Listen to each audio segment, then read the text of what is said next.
परिचय। माँ, हम अपने संगीत की कक्षा से वापस आ गए हैं। मुझे बहुत भूख लग रही है।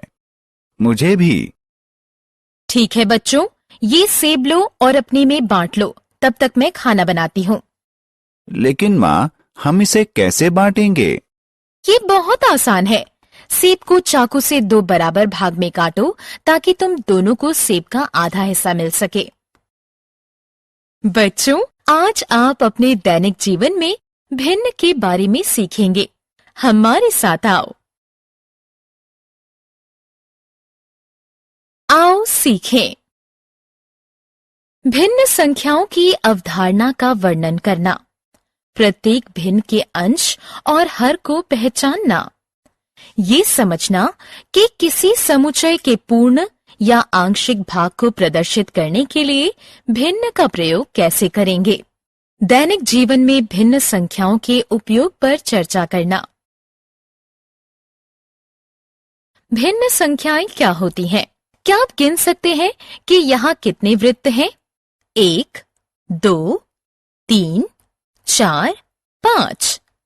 यदि वृत्त का सिर्फ आधा भाग हो तो हम इसे कैसे गिनेंगे? जी हाँ, हम भिन्न का प्रयोग करेंगे।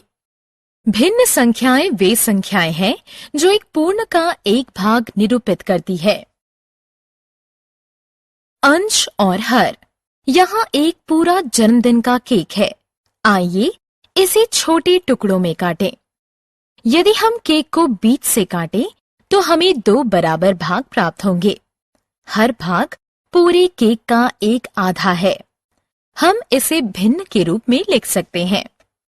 ये संख्या जो हर कहलाती है, हमें बताती है कि एक पूर्ण में से कुल कितने भागों से मिलकर बना है। ऊपर की संख्या को अंश कहते हैं, जो भागों की संख्या बताता है।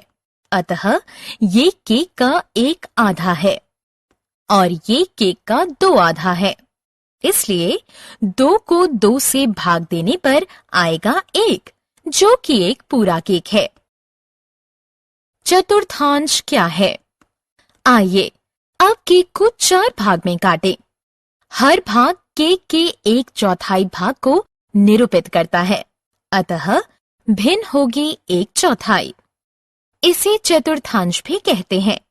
ये केक का 1/4 है, ये 2/4 है, ये 3/4 है और ये 4/4 है।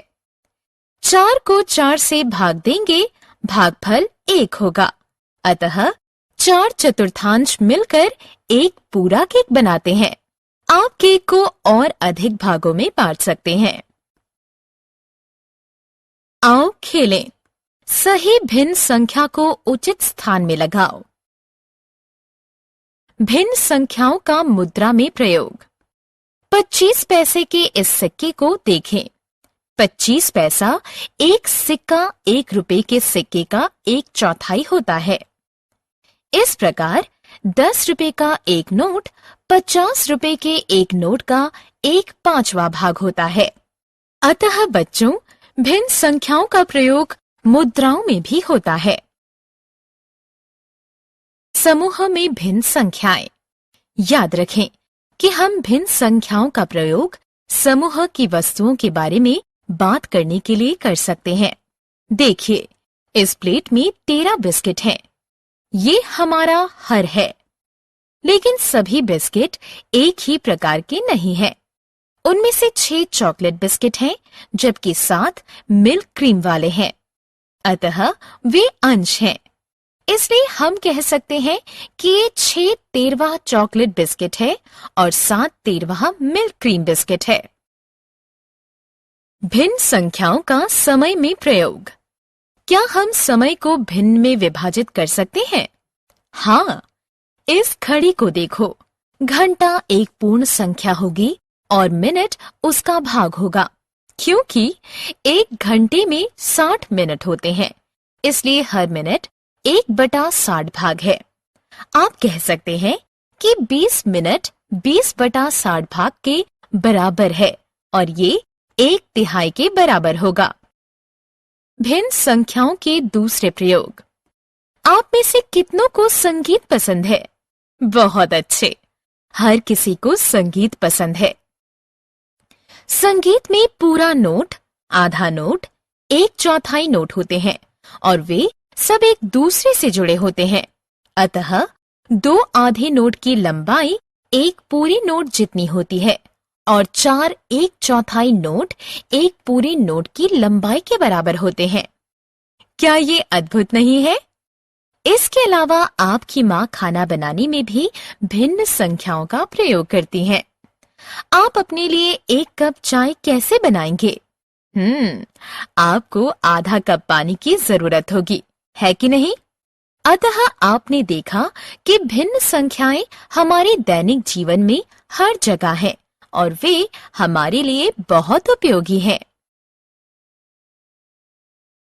हमने क्या चर्चा की? भिन्न संख्याएं वे संख्याएं हैं जो एक पूर्ण का एक भाग निरूपित करती है। अंश एक पूर्ण के अंशों की संख्या निरूपित करता है और हर पूर्ण के कुल भागों की संख्या को निरूपित करता है। दो आधे और चार एक चौथाई एक पूर्ण के बराबर होते हैं। भिन्न संख्याओं का प्रयोग मुद्रा, संगीत, सिनेमा और पाक कला और अन्य जगह होते हैं।